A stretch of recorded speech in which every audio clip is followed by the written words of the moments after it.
On a windy February morning, Eva and I set out, along with her friend Nahed, a yoga teacher from Bethlehem, to Masafer Yatta. Masafer Yatta is a cluster of Palestinian villages on the foot of the Hebron Hills, families who have been there for generations. Masafer Yatta is mostly famous today because it was the subject of the Oscar-winning film No Other Land, but really it's also in the news a lot because it is the target of endless violence on the part of religious settlers backed by the government and the army. Today we're going to visit Siham, the matriarch of the Abu Allah family. They live in an area called Huwara. Huwara has been the target of some of the worst violence, including a pogrom last year, which was led by MK Liron Honsar Melech, where two Palestinians were killed. They live in a corner of Huwara, an area surrounded by acres of their family's olive trees, which today they can no longer reach. They have been blocked by the IDF as settlers have confiscated their land. If they try to get to their trees, they are attacked and threatened. Today we went to hear their story. Welcome to Women Ending War, the podcast where Palestinian and Israeli women talk about partnerships for peace, real solutions, and ideas for crafting a new world. It's where we express our pain, anger, dreams, creativity, and vision, where hope is a conscious choice. معاكم أميرة مسلم. I'm Elana Stockman. Thanks for joining us. This is the land on the top of that hill. They used to, prepare the land for plantation, but settlers and soldiers came and they told him it's not allowed to do anything in this land because it's a military area. So you're not allowed to do anything here. Mm-hmm. So sometimes they... all of this was confiscated as military area. Yeah, and he said that sometimes when they don't see any soldiers and settlers, they go, like sneaking into their land and do some digging to prepare the land. Mm-hmm. But it's not allowed. And I saw all these olive trees on the way up here. Whose olive trees are those? بتقول في أرض فياتا كلها شجر زيتون لمين هاي تحت هذه كلها لأنه الحين يعني ما حدا بيقدر يطب فيها. عشان بيجوا بيطردوا بنصور بيعتقلوا الناس بعد مرات الجيش بيجي بيقعد معهم يعني هي طب هلا هاي أطعمة زيتون السنة لا Okay, they can't get near this land. Theirs. They can't get near this land anymore because always they've been beaten and exposed to violence from soldiers and settlers if they get near this land. Yeah, their land. Mm-hmm. Yeah. Right. Okay. Hello. Marhaba. Assalamu alaikum. Assalamu alaikum. Salam, Eva. We're here in Masafer Yatta. مساء الخير. مساء الخير. مساء الخير. احنا وين احنا هون؟ منطقة حوارة مسافر يطا. حوارة منطقة حوارة مسافر يطا. We're in Huwara in Masafer Yatta. Okay. احنا بنحكي عن معاناة النساء، مش النساء، معاناة الشعب الفلسطيني في مسافر يطا، وبالذات في المنطقة هاي. قبل فترة مستوطن أخذ قطعة أرض، عمل عليها براكس وجاب غنم، فصار يعمل إنه ممنوع حدا يجي على أرضه، ممنوع حدا يصل الحوارة، ممنوع حدا يجي على الأرض. عدا عن هيك إنهم صاروا يبهدلوا اللي ساكنين هان. ممنوع الأطفال يروحوا على المدارس، طلاب يروحوا على المدارس، ممنوع أهل الأرض يدخلوا فيها. She was talking about the suffering that people are suffering here from the settlers. Like a few days ago, a settler came and they took a land here near this area, and they always make it hard for people to move, students to go to schools. So also to use their agricultural land. Yeah. Basically, an Israeli settler come and decide that this land is his. Yes. And takes it away. I saw all those stars of David, lots of signs on the way here. we saw like, yes. تقول لك هون شافت نجمة داوود كتير. ايش معناها؟ هذا انهم بحطوها هان عشان يسهلوا على المستوطنين انهم يدخلوا باتجاه المستوطن او التنكيل بالناس الموجودين هان عندنا So they put these stars of David so the settlers know their way to go where they already took lands, you know. And ايش كمان اخر شيء قلتي؟ عشان كمان ينكلوا بالعالم يعني ما حدش يجي هنا. So and to make it hard for people to come to their land and plant and do the agriculture in their land. من هان زمان يعني يمكن من فوق ال 15 سنة هنا بس كانت أمان قبل ما يعني لا بس الأرض هذه زمان يعني ملك زمان ملك يعني إحنا متملكين عن جدودنا زمان. So this land it's belongs to their great grandfather. Yeah. This is an area where it's forbidden to build, and so they try with their own means to have these temporary buildings because they're not able to actually build on their own land.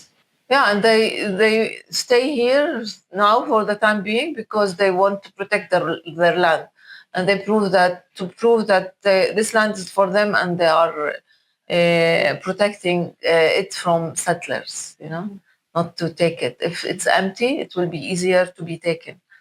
So when people are staying in their land, so this is like a little bit challenging or harder for the settlers to take the land, even though they can. But lots of people have left. Is that what كتير ناس اتخذت أرضها وطلعوا من الأرض يعني. هم الناس أصلا بتخاف بخصم من لما أجى المستوطن يعني فما بيستجوا يظلوا يعني لأنه بيهجموا على الناس بكسروا دورهم بيبهدلوهم. طب هم شو بيقولوا إنهم اشتروا الأرض ولا كيف؟ لا لحتى الآن ما فيش يعني في محاكم بينهم وبين أصحاب الأرض. لسه مش أرضنا إحنا هي أرض للجبور جوا ففي مشاكل بينهم وبين. Yeah, okay, so I'm asking her if any land is empty, they just come and take it. She says, yes, they come and take it. And I told her what their excuse, you know, to take the land. They say they buy it or something. She says, no, there's still a court between the owner and the settlers because he owns the land. But they take it. They take it anyway, you know. The court when المحاكم بإسرائيل؟ لا في شو سنتيف هاي محكمة تابعة للمحكمة العليا الإسرائيلية. Yeah, so it's for the court is the higher Israeli court. يعني حتى الدار اللي زي هيك مبنية بيجي عليها اخطار وبهدوها. Even this building would be destroyed. They can come and just take it away. Have you experienced violence? اختبرتي العنف منهم؟ يعني صار في عنف هون عندهم؟ لما يجوا يحرطوا يجيبوا لهم الجيش والجيش بدل من صف المستوطنين حتى اراضي هذه مش مبلوعه بدل من صف المستوطنين بياخذوا بعد مرات بياخذوا ترابتر بعد مرات بياخذوا الناس على عندهم بيحجزوهم وهذه الشغلات دائما مستمره. يا اوكي بس انتم شخصيا تعرضتوا للعنف ولا بس الجيران؟ الجيران يعني الجيران ومنعوا الانفجارات وانتم معرضين دائما. دائما هم بيقلطوا من هاي الشارع تاعهم. So they always pass from here from this dirt road. So they're always threatened by their violence, by their attacks. But mostly here, the neighborhood also, the settlers attack, and no one dares to dig their land or to prepare it for plantation. So also this is like very hard to survive here in this land. And what would they like the world to know? What would they like us all to know? طب ايش بتحبوا انه العالم يعرف؟ يعني ايش بدهم رساله توصلوها للعالم؟ يعني العنف اللي احنا بنتعرض فيه خصوصا بعد يعني 7 من اكتوبر كيف يعني العنف اللي احنا بنتعرض له في مسافر يطا يعني يمكن المنطقه هذه اهون من غيرها لسات يعني اللي في المنطقه اللي ابعد مثل جنبه الفخير مسافر يطا التواني هذول بتعرضوا لاكثر من هيك ساعه يعني انا ساعه يعني جديد المستوطن اجى بس الجيش دائما موجود. اوكي. فهذه رساله للعالم يعني نشوفوا العنف اللي احنا بنتعرض له من قبل قطعان المستوطنين والحكومه. Okay, she wants the world to know the violence that they are exposed to on daily basis here in this area. This is like kind of less than other areas. When you go deep inside, it's even worse. But yes, and she named other ايش المناطق اللي مثل التواني خلة الضبع الفقير جنبة yeah, many areas in Masafer Yatta that are exposed more to violence than here. You know, the settler is this new settler is like very new for the area, so now soldiers are coming and protecting him. So it's basically like what basically she's saying is that this area is now new, just enough for one person, an Israeli, Jewish, even coming from the US or elsewhere, to decide that he wants to settle in Israel and he find this land that is appropriate for agriculture. He would just have come and take it without buying it, without asking permission, just come put his Star of David and start inviting other settlers to come around. And for the people that live here, they have no words, no say in this matter. And if they object it, then they get violated. Yeah, they are taken for they're taken for detention, they're beaten, and the land is taken. And also the families that live here would be like they cannot actually come to their land. The kids cannot go to school. And all the crops are being destroyed. So it's really a level of impunity unheard of. What would you like to see happen now? ايش بدك يصير؟ وبنقول احنا بدنا نعرف الناس على الوضع. انت ايش بدك تعمل؟ ايش تتمني انه يصير في هاي المنطقة؟ انه هالمستوطنين يخفوا عنا وبطلوا يعملوا يعني مش عارف كيف بدي اوصلك اياها يعني انه الوضع يصير امن يبطل في عنف ضد الناس اللي ساكنين هين. Yeah, she wants this area to be safe, to come back to be safe, and not to be exposed to violence anymore. You know, she wants violence to be stopped. So this is her message for the world. From Huwara, we went to the village of Al-Tuwani, the home of Basil Adri, the Oscar-winning producer of No Other Land.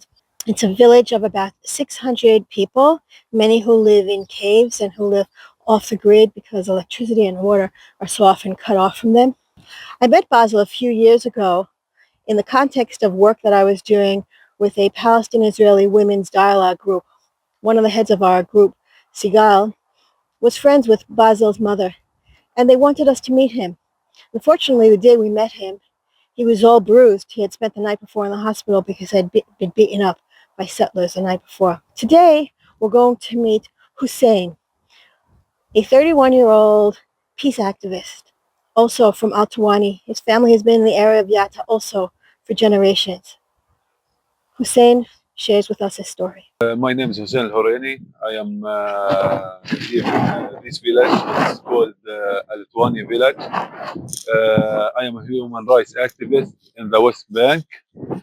As you see, like here, this car is for the settlers. And since October 7, we can go in my land. Like, yeah, this is my house.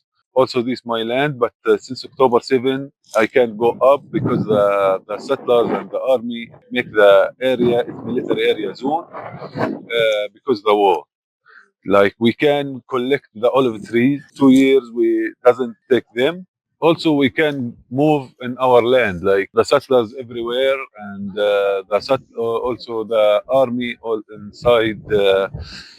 He have one room here, and he will be inside this room 24 hours. Like it's the army soldier. Yeah, it's not far. It's 200 meters, 300 meters. So here. they just build a room and they settle here. Yes. And tell you that you cannot go back into your land. It's military area zone because the war. So this happened after October 7th. Yes. And do you know why? Why specifically this area? Because he told there's outpost here. It's called Khabat Ma'on, and the other settlement here it's Ma'on. And because that he doesn't let us to go up. How long have you been living here? Now 31 years old. You were born here? I born in Yatta, but I came here since 25 years. From here, you can see, my father, when he building here, he building more than 8 tents, and the Israel border is demolished. Okay, and he also building the house. Also, he get demolished, and then he told them I never stop. I will continue to make the house here, and he make it here. So he keeps building, getting demolished. Yes, and you can see some from the house from here. Here, what he lived from the house when he get demolished. You can come here and you can see it from here. It's better. Here, it's here. Like when he building and he came to demolish the house, he was like this one. When he demolished your house and you doesn't have any land like the other land to go to live inside that or to building the other houses. Just you have this land and you want to live there. When he came to demolish it, it's be a big problems for us. We doesn't have the other land to go to live there. So what did you do? It's so hard. 2 years we are in the same problems, but will never get out from this land. We will stay here. We have just one house and we have this land. You're saying about the greenhouse? I can drink at the same time. Yeah. What are you saying about the green? The coffee, Arabic coffee, really, really good. He was just saying that the greenhouse that we see is destroyed. It used to feed the family here and the surrounding, and the army destroyed it. The army or the settler? No, the army. And so, can you say more about that? The greenhouse, this one, he was help my family, and we help the other village. We give them the tomato or the potato or anything. We can we was sending for the family in Masafer Yatta, but now as you see it's broken and we can't do anything. You're not allowed to even plant in your greenhouse, by your house, on your land, because it's a security concern for the Israeli army. This is the school and the mosque, and are you allowed to go there? Yeah. Okay. Yeah, but some children from the other village, he can't come here. Yeah. So this school was serving the children of this area, and now children from other village they cannot come here because the violence of the settlers cut the road of them. He was coming they don't allow this road with the army. The army was bring them from the village and to bring them here. But after October 7th, no one he can use that. The children, he can come from here to the school. As now, he came in the other road and he take with them 2 hours, 2 hours and a half, to come in the school. I keep hearing this, since October 7th, even though people here have absolutely nothing to do with what happened on October 7th. Again. Why are you laughing? You laughed at me. Nice. Because people are getting the consequence of October 7th. It's not the ramification of October 7th. Yeah. It's like an excuse. It's an excuse. It became security has always been an excuse, but October 7th gave total impunity to the Israeli army and Israeli government to do whatever they want in the name of security and in the name of this is what happened to us, and re-traumatizing, weaponizing trauma, basically. We lived the Holocaust, this is another Holocaust, let's make sure that it doesn't happen again. And so this justify people not farming their land, this justify people not going to school, this justify, anything, any Israeli, Jewish, anything that you feel legitimate for yourself, you know. Our day in Masafer Yatta was difficult. On a personal level, it was difficult. It is really hard to hear people describing their suffering that they don't deserve. On a systemic level, the suffering, the oppression that they are victims of just because of their ethnicity, because their presence is inconvenient to some people with power. It is really difficult to witness that. Even it is very important to also document it. It also comes with a lot of difficult positions and emotions for me. After all, I'm a Jewish Israeli. What is my role here? What is my responsibility? How am I complicit? I feel deep anger about what's happening. And I also feel shame and guilt, and also a sense of powerlessness, despite my privilege. However, there was one moment of light in this day, and that was an exchange that I had with Nahed. Nahed, as it turns out, has not actually spoken to any Israelis since shortly after October 7th.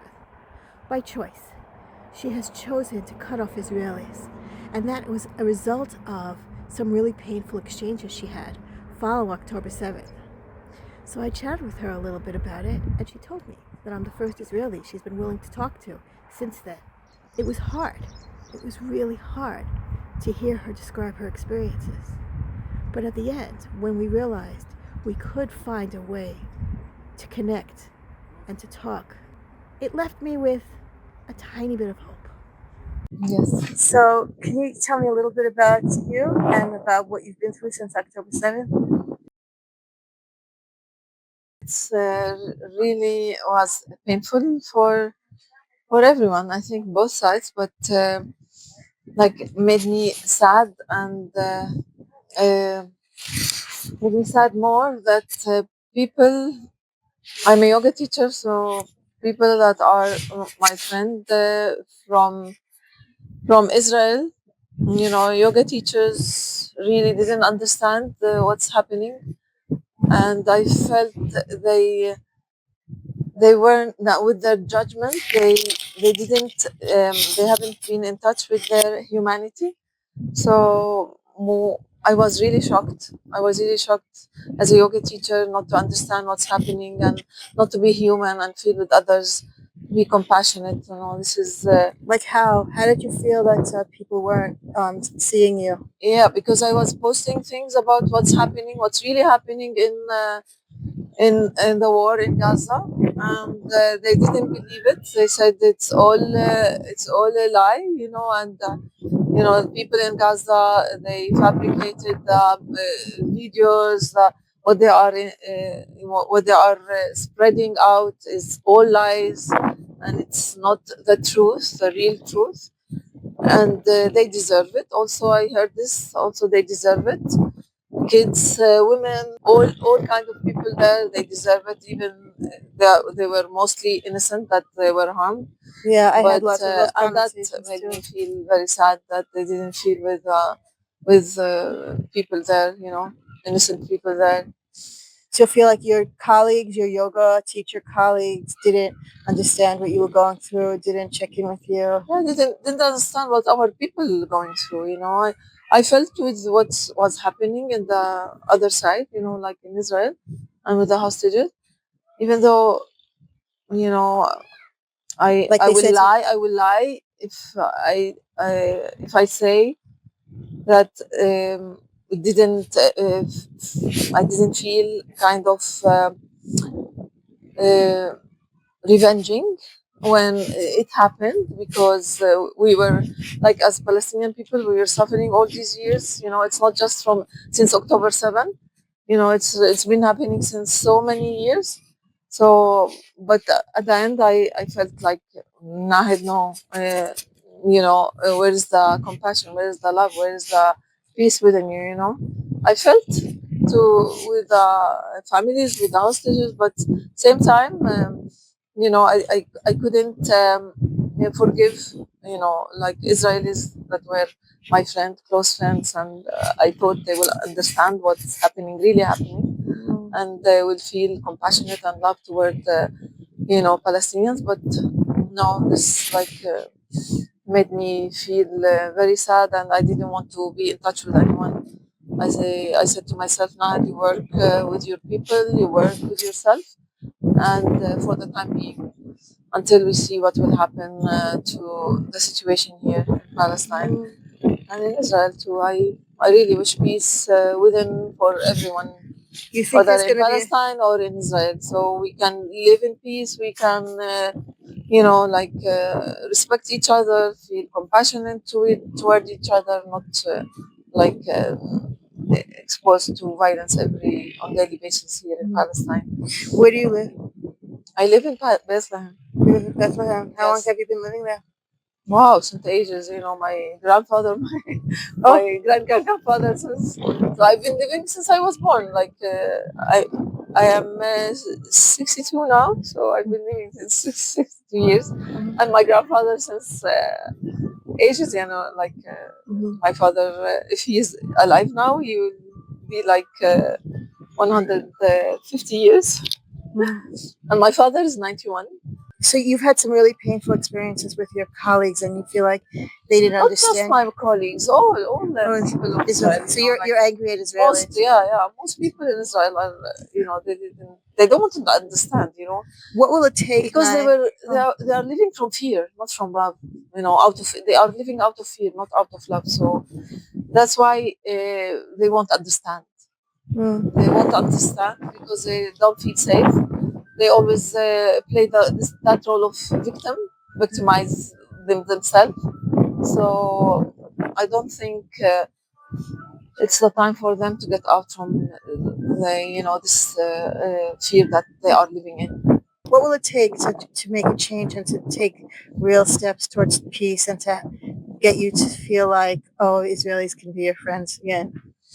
Yeah, and until I see, a real action in Israel there with activists, maybe, I don't know, more people will become more aware, and they will affect the government. They will change the government. They will do something about it. I don't know. So yeah, until the change happens inside, towards Palestinians. Otherwise, I'm not ready.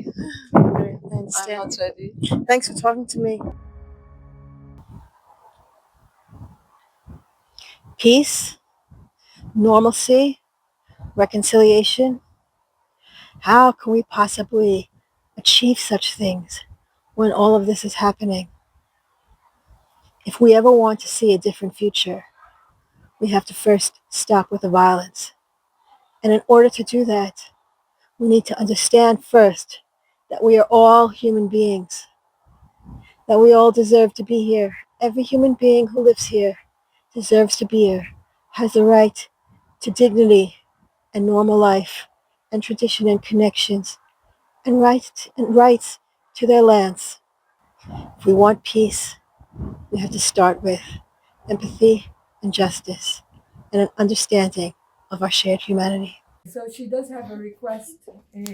Yeah. Sam has a request for the people that are watching this video if they would like to give money for the population that live here and is in need, dear need. In Masafer Yatta. In Masafer Yatta and the surrounding area. It's not just Masafer Yatta. It's all in the surrounding area. People cannot actually work, go to school, and provide food for their family. So they're asking for the upcoming months of Ramadan. Whoever has in his heart to give something, donate.